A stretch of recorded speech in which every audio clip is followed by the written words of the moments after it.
Egun on deizula Jainkoak adiskide. Zer dakarkigu Jesusek? Jesus ezagutzea eta maiteatzea bera da, zuretzat eta niretzat, zorionik handiena, eta pozbiderik ederrena.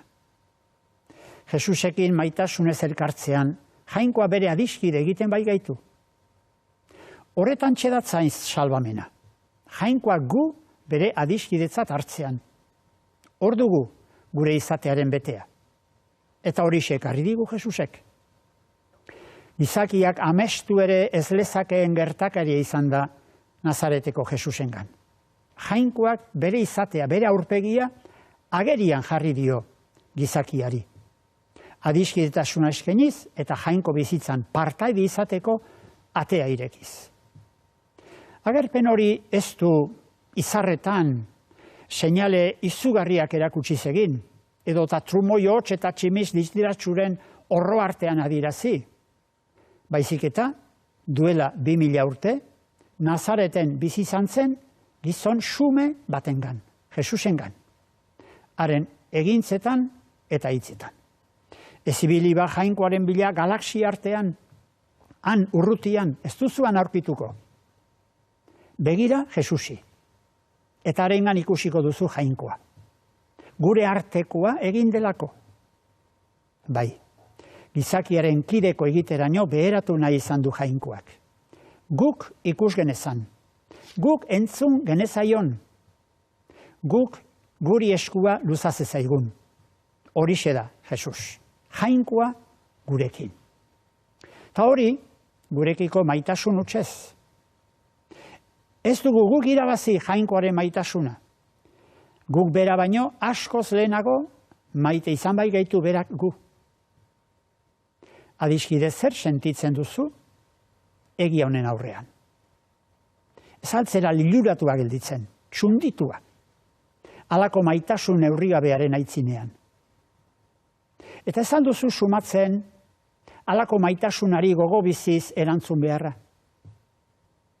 Baina zer egin, halako maitasunari legokioken erantzuna emateko? Nolako erantzuna espero ote du Jainkoak nik? Aurrena, emozio sutsuz, Jainkoak ni bere adiskide, bere seme edo alaba egin izana onartzea. Nik merezi gabe, maite nauelako. Izan ote dezaket hori baino zorion handiagorik. Eta horren oski bere eragina izan behar du nire bizitzan. Jainkoaren adiskide, seme, alaba izateari dagokionez, bizitzen jakin beharko dut. Hala? Nolako biziera da hori? Ba, egiazko pertsona izatera eraman nazaketen jarrera jokaeren arabera bizitzea. Hortara iritsia ikusi nahi nau Jainkoak. Benetan zoriontsu izatera iritsia. Eta Jesus gizona jarri dit eredu. Bai, Jesuse bere izaeraz, jarrera jokaeraz, bere hitzez, erakusten du bidea. Bide hortan ibiltzeko, Jesusen pentsaera hartzen da balioak geureganatzen jakin behar dugu. Ona, Jesusen bidea gu zoriontsu izateko. Zorionekoak, bihotzez behartsu direnak, haie baitute Jainko errege. Zorionekoak negarrez daudenak, haie baititu Jainkoak kontsolatuko.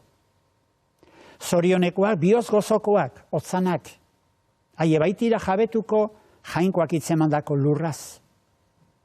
Zorionekoak, Jainkoaren haia betetzeko goze egarri direnak, haie baititu Jainkoak aseko. Zorionekoak errukitsu direnak, haie baititu Jainkoak erruki izango. Zorionekoak bihotz garbiak, haie baitute ikusiko Jainkoa. Zorionekoak bakegileak, haie baititu Jainkoak seme alabatzat hartuko. Zorionekoak Jainkoaren nahia betetzeagatik erasotuak, haie baitute Jainkoa errege. Ez altzera txunditua gelditu adiskide, zoriontsu izateko Jesusek jarri digun bidea zein den entzutean.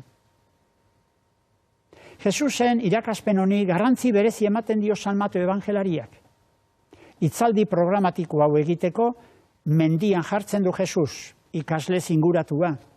Antzina, Moise Sinai mendira igo zen, han Jainkoaren legea 10 aginduak hartzeko eta Israel herriari eramateko. Orain Jesus dugu, Jainkoagandik lege berria dakarren Moise berria. Jesus dugu lege zaharra bere betera eraman duen maisua. Jesusi behar diogu entzun, eta haren esana egin. Jainkoaren asmoa zein den garbi jakinik, haren nahia zinez betetzeko. Nahi hori gu gizakiok gure izate betera eta zoriontsuara iristea baita.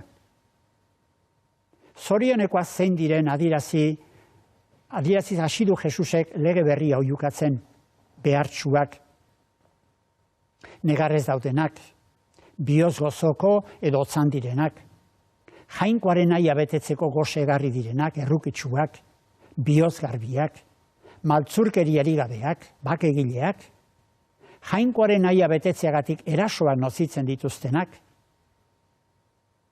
ulertu, onartu, eta biziote daiteke lege berri hori, mentalitate eta jarrerak erabat aldatu gabe, ezezkoa nago. Honela bukatzen du Jesusek zoriontasunen zerrenda.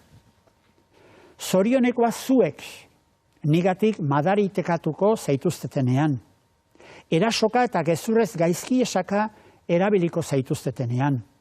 Poztu zaitezte eta alaitu, handia izango baita zuen saria zeruetan. Zer iruditzen zaizu?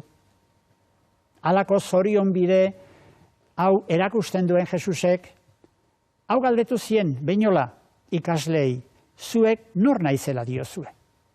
Simon Pedrok erantzun zion, zu Mesiasera, Jainko biziaren semea.